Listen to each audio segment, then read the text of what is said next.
Ora bem, então, boa tarde. Vamos começar mais uma das nossas conversas à volta no caso, de um drama que é um drama antigo, que tem a ver com o Haiti, né?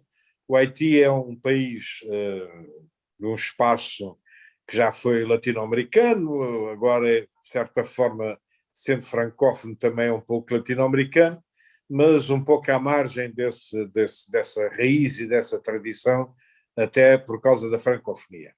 Estou como o António Sazedelo de máscara e vou agora tirá-lo, só para incentivar as pessoas a continuarem o uso da máscara, como todos devemos fazer, porque de facto o Covid ainda anda por aí e aparentemente até com maior impacto, dado estas novas variantes do dito cujo. Bem, eu vou dar a oportunidade a que seja o António Sazedelo a dar o pontapé de saída à volta da questão do Haiti. Eu só ia dizer que esta pandemia vai se transformar em endemia e temos que nos preparar para isso. Ela vai movimentar-se e com tantos países no mundo e tantos climas e tantos continentes, ela não vai parar e vai mudar.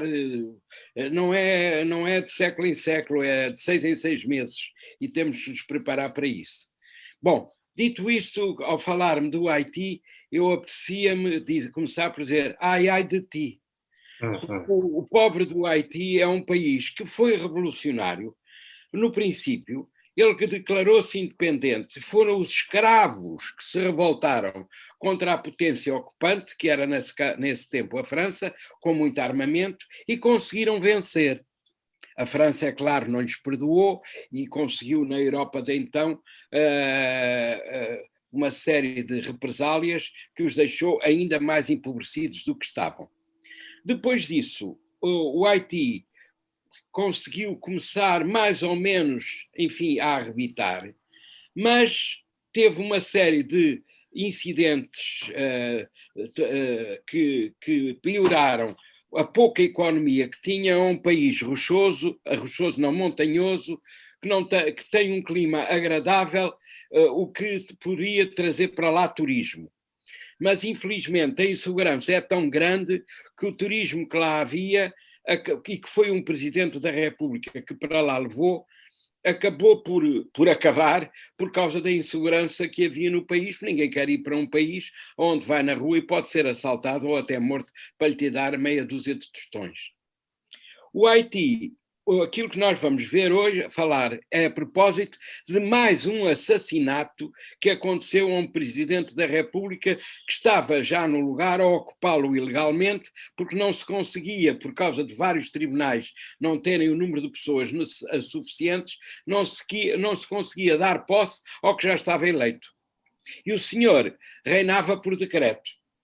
Bom, conseguiram-se apanhar alguns dos assassinos, que vieram de países limítrofes, e alguns dos Estados Unidos também, que é, aliás, onde há a maior colónia do Haiti, que fugiu para lá quando houve uma grande fome. Fugiram para lá para não passarem por essa fome, mas ao mesmo tempo que fugiram também importaram tantos gangsters que, com a fome, que acabaram muitos dos que foram para lá para fugir à fome por regressar ao Haiti, porque era menos perigoso o Haiti que os gangsters que tinham levados para lá. E é nesta turbulência permanente que o Haiti consegue ser o país da América Latina mais pobre. Eu não sei se será da América Latina e se não será também de muitos países da África, porque realmente... É um dos 20 países mais pobres do mundo. Já houve uma intervenção da ONU muito generosa, mas essa intervenção muito generosa foi parar aos bolsos dos capitalistas e dos gangsters que lá havia, de forma que o povo não beneficiou nada com essa intervenção de muitos milhões que a ONU lá conseguiu fazer. E quem foi administrar esse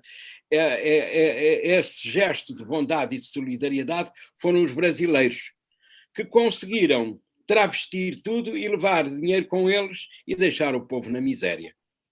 De forma que esta história do Haiti é uma história de um raconto de tristeza, de pobreza e de falta de solidariedade do mundo, e eles não se conseguem endireitar porque não têm instrução.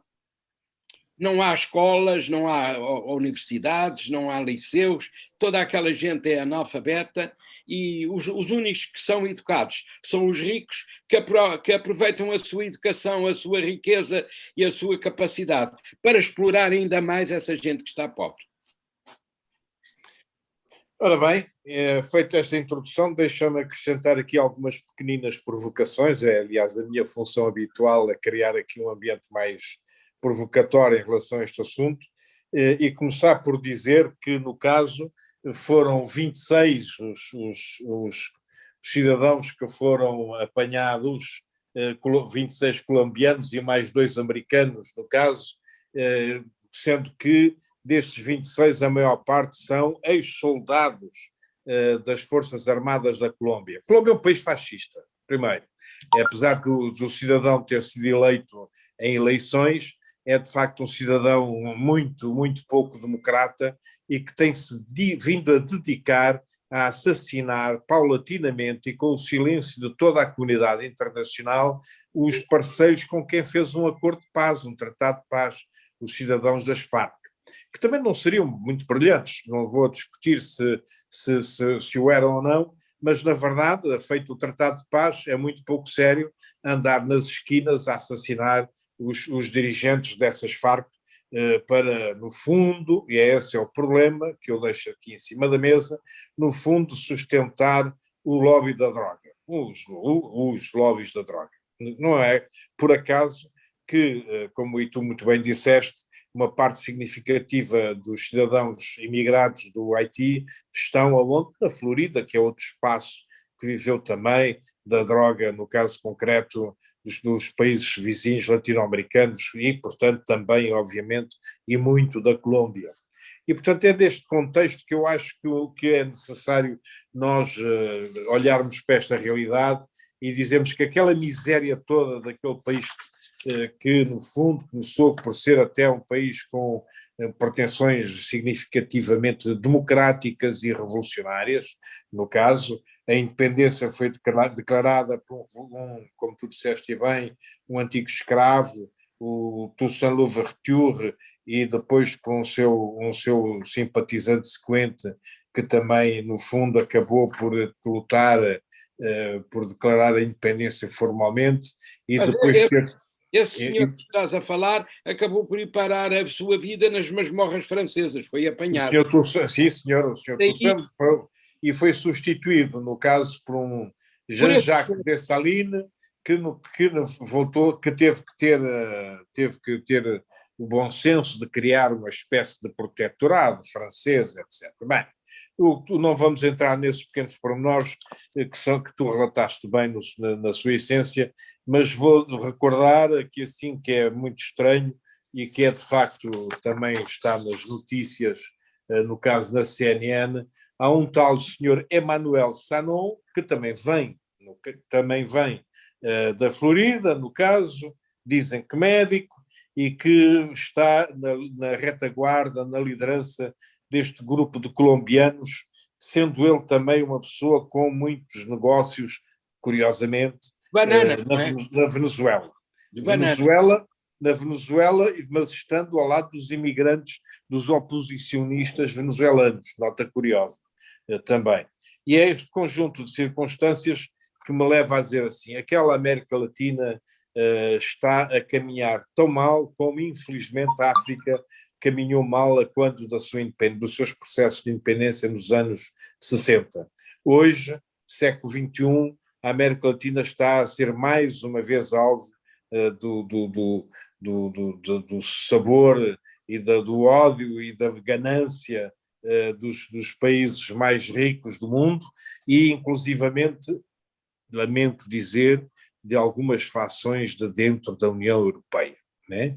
A Venezuela é alvo de um ataque significativo do Partido Popular Europeu, no caso, que inclusivamente põe em causa os processos de tentativa de paz do Partido Socialista Operário Espanhol, como o Zapatero andou anos a tentar fazer.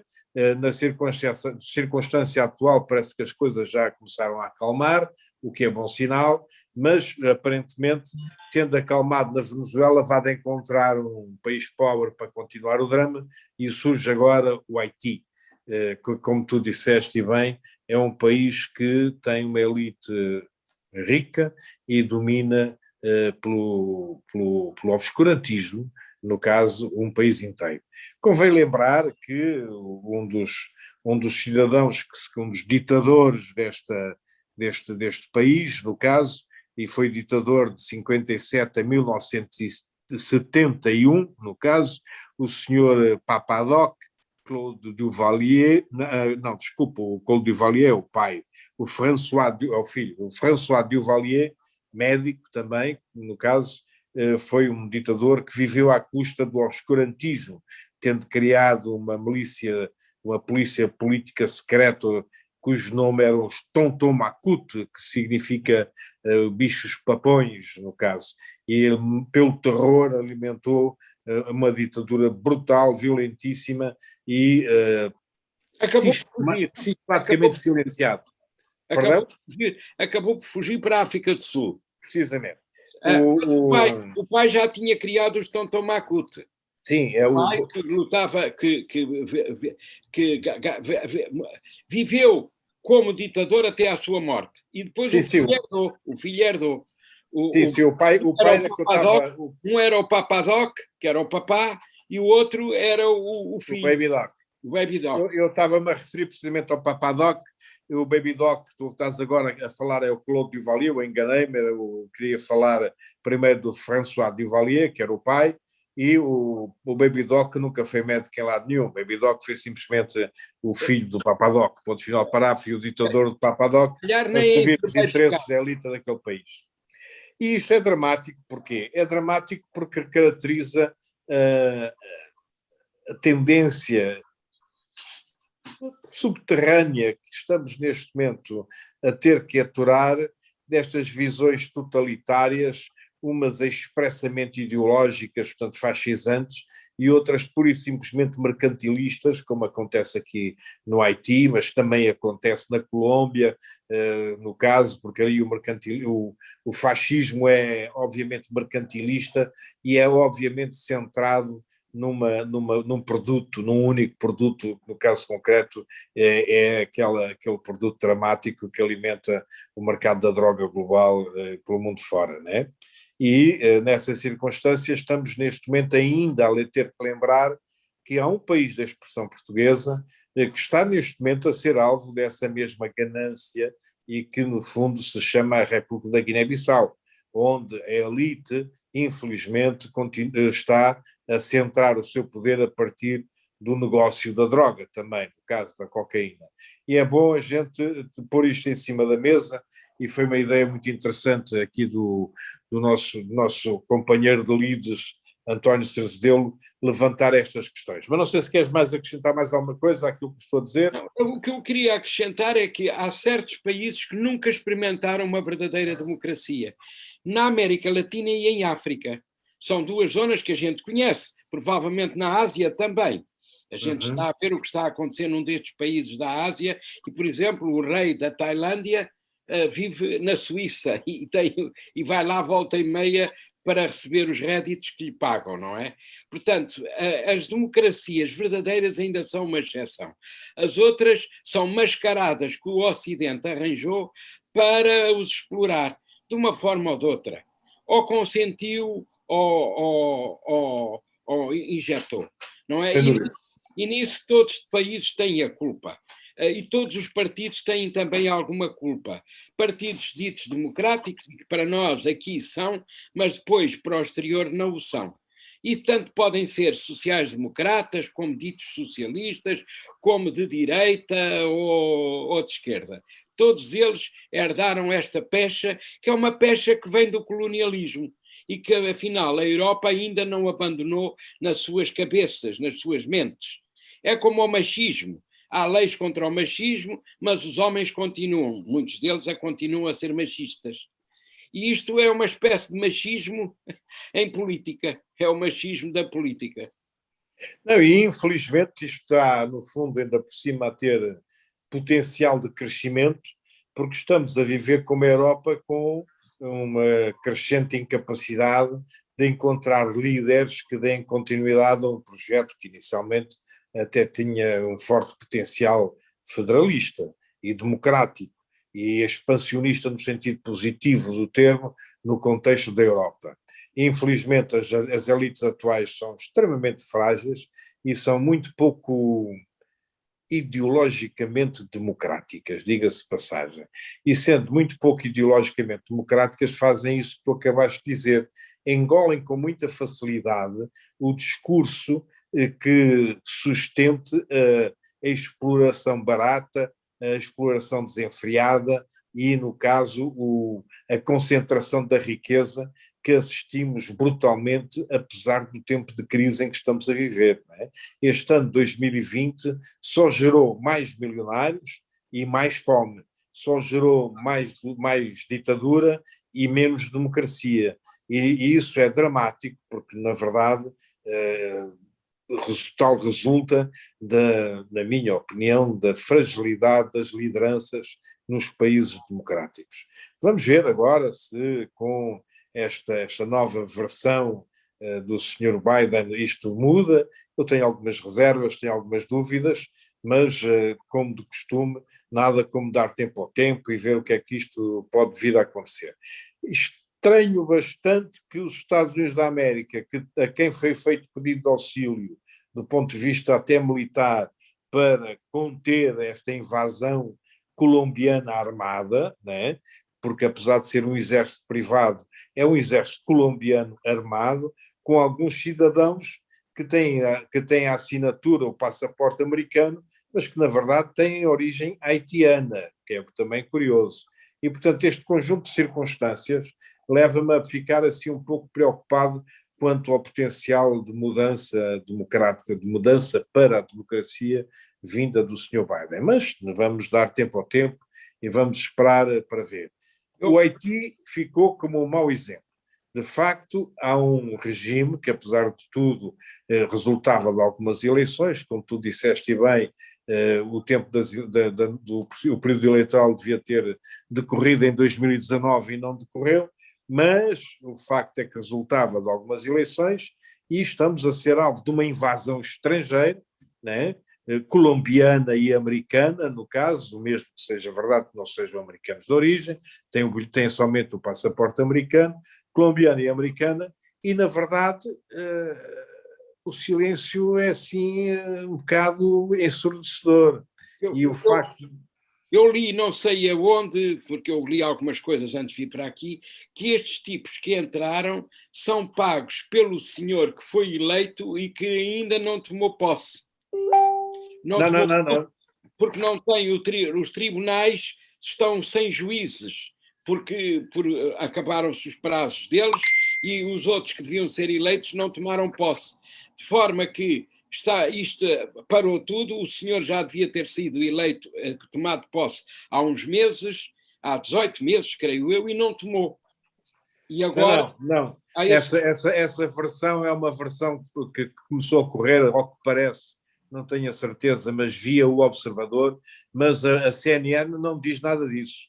O que a CNN diz é que o senhor Christian Emmanuel Sanon, de 63 anos de idade, médico, vivia, portanto, na Florida e viajou em junho no seu avião particular, não tem nada a ver com as eleições, para liderar esse golpe contra o cidadão que já estava há tempo demais, porque não estava a permitir que as eleições funcionassem. Além disso, governava por decreto. Ele já não, isso mesmo, já não havia também parlamento. Precisamente, o presidente Jovenel Moïse, no caso. Este senhor Sanon é um personagem que aparece com esta tropa de choque, que teoricamente tinha vindo para o Haiti para servirem de apoio, de retaguarda, de segurança às suas atividades comerciais ou políticas, mas na verdade o que deu origem foi esta tentativa de golpe de Estado e de assassinato. Neste momento a instabilidade é grande, porque, no caso, como tu disseste, não há instituições a funcionar porque não foram nomeados nem eleitos para os cargos devidos as personagens devidas, e, portanto, há neste momento já um conflito entre dois potenciais primeiros-ministros, sem se saber bem quem é quem, embora as Nações Unidas já tenham optado por um deles, né? As Nações Unidas já declararam que apoiam o atual primeiro-ministro, o senhor Henry, no caso. É uma situação que para mim é muito pedagógica e é bom que tenha sido posta aqui assim, mesmo dentro desta perspectiva, porque nós esquecemos com muita facilidade o que acontece nos países pobres. Assistimos durante meses infindáveis, a uma sequência também infindável de pequenos golpes de Estado, né? Porque surgiu um conflito entre o Presidente da República e o Parlamento, sendo que o Parlamento é quem deveria nomear o governo e o Presidente da República impôs um governo, e estou a falar da Guiné-Bissau. E durante meses infindáveis esta situação foi vivida com o maior silêncio, quer de Portugal, quer da União Europeia, quer da comunidade internacional em geral. E hoje o Presidente da República está imposto e o governo está imposto contra o próprio Parlamento na Guiné-Bissau. Isto num contexto de um país com uma Constituição democrática e fazendo parte de uma comunidade que se diz ela própria também democrática, que é a CPLP. E estamos aqui no Haiti com algo muito equivalente. E vamos ver o que é que isto ainda vai dar. Mas a CPLP, é preciso dizer para os nossos ouvintes, tem estado parada. Agora, com o Cabo Verde, que tomou a presidência, está a melhorar, mas esteve parada porque quem estava na presidência era o Brasil. E no Brasil, quem é que estava na presidência? Era o Bolsonaro, que não lhe interessava nada à comunidade, esta comunidade de língua portuguesa. Portanto, quando há líderes eleitos nos outros países que são contra estas uniões cada vez maiores e que é preciso para os Estados se entenderem, as coisas começam por derrapar. Agora, Cabo Verde vai ser durante 2 anos, provavelmente, o capitão da lusofonia e dessa instituição, porque esteve parado este tempo todo.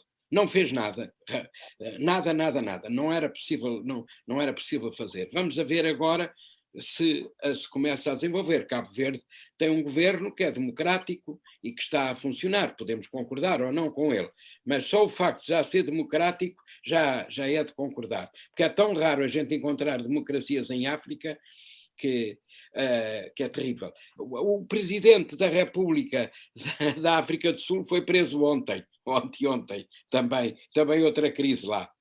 O ex-presidente, atenção, o ex-presidente, não foi o presidente, foi o Zuma, o ex-presidente.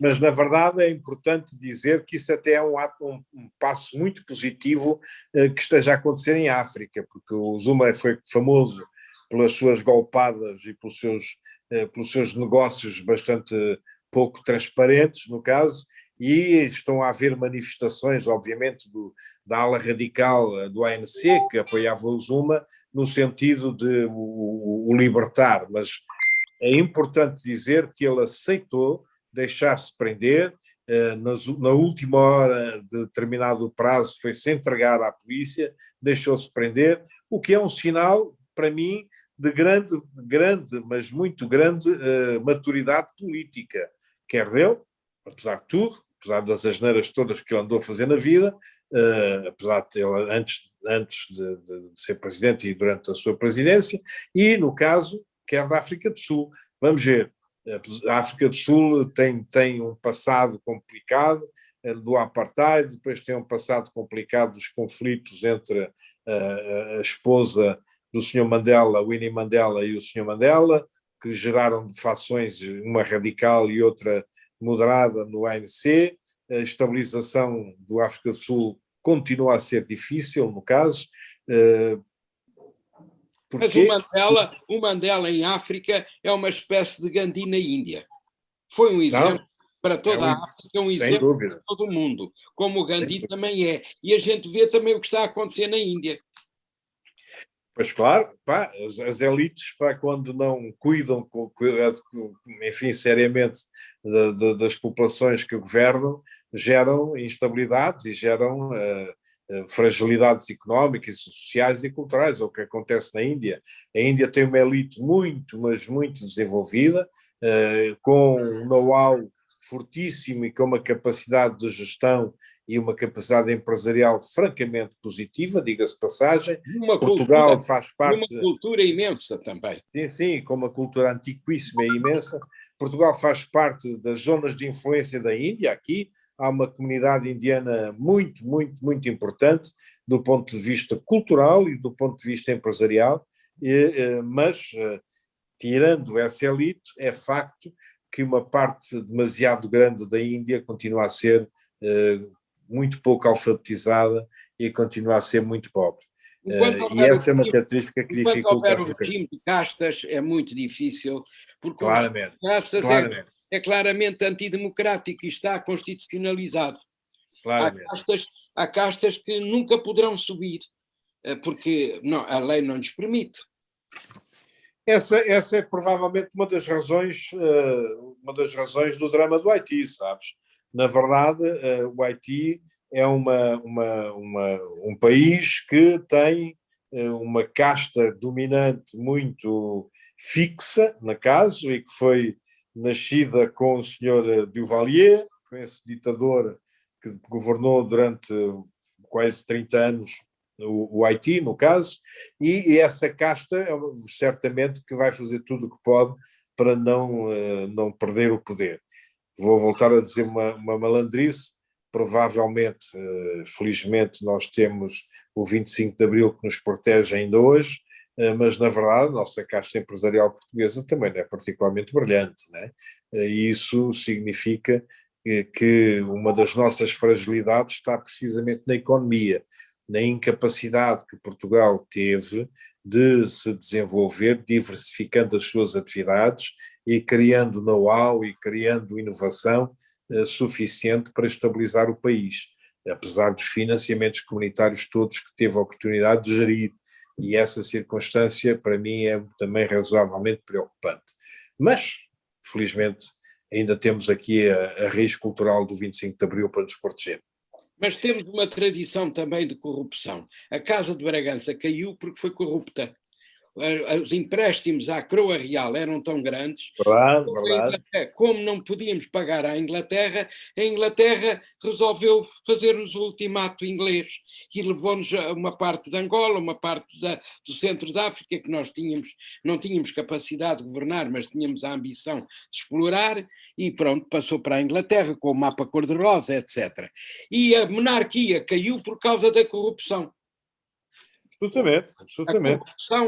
Só que a corrupção, pensávamos que os republicanos depois não seriam corruptos, porque traziam uma mensagem democrática que, em parte, eles conseguiram cumprir, e uma mensagem que tem a ver com a maçonaria, que também é uma mensagem democrática, mas depois alguns também se corromperam e foi isso que levou ao 28 de maio, que trouxe um partido, um regime conservador, que na altura não era ainda fascista, porque Mussolini ainda não tinha tomado o poder, mas depois acabou por se transformar num regime fascista à moda portuguesa, não é? Claro.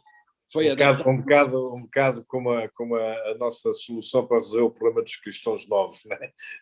Foi um fascismo paternalista, mas que não deixou de ter prisões, torturas, violências, pobreza e como é que se chama? Andar atrás das pessoas para as perseguir, para as isolar, e com o predomínio sobretudo da Igreja. A Igreja teve muitas culpas, teve também muitas culpas através do cardeal Cerejeira. E da concordata, e da famosa concordata. Era o topo da Igreja da altura, amigo muito próximo, eu diria íntimo, do Salazar, e na verdade o país era governado pelo cardeal Cerejeira por um lado e pela Igreja, e pelo Salazar pelo outro lado, que não era tão religioso, mas fazia-se passar por essa religiosidade toda, não é? E portanto esse casamento resultou naquilo que deu, que a Igreja comandou até ao fim, e a Igreja esteve contra o 25 de Abril. Depois é que se começou a democratizar, mas não tropo.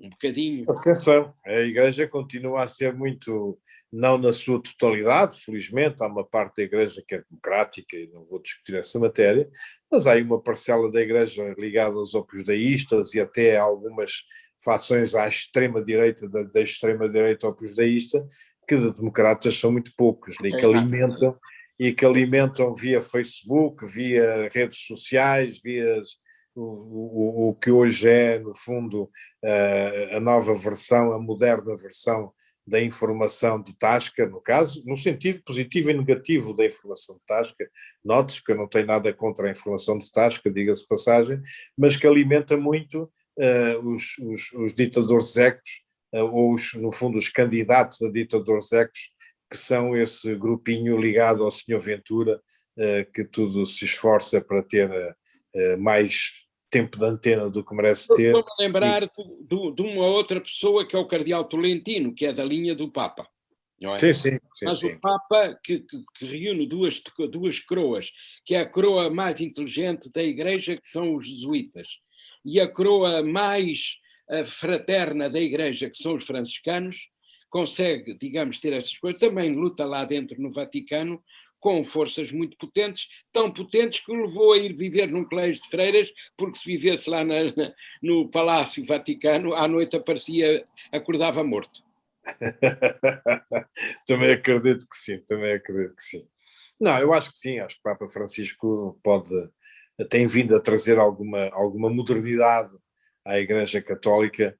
O facto que, aliás, assusta tanto os ditos católicos portugueses, que fazem um grande esforço para que não se fale muito do Papa, não é? Porque o Papa não tem nada a ver com a visão da concordata que ainda hoje nos domina, não é? Sim. Vamos ver se quando este Papa morrer, o que é eleito. Ele depois conseguiu nomear alguns cardeais, mas os piores são os cardeais africanos, são os mais conservadores. E é possível que a Igreja caia em nomear um cardeal negro para se mostrar moderna, mas depois o cardeal negro vem com a negritude toda atrás do pior que ela tem. Vamos ver. Já estamos em cima da meia hora. Vamos e, portanto, nós fizemos este compromisso de não ultrapassarmos a meia hora. E, portanto... terem paciência de nos aturar. E obrigado. Obrigado eu pela tua presença e pela tua reflexão e, sobretudo, por esta ideia importante que foi trazer um país ignorado para cima das nossas conversas, um país que vive a miséria, a fome e a ditadura e que se chama o Haiti. Um grande abraço. Fiquem bem.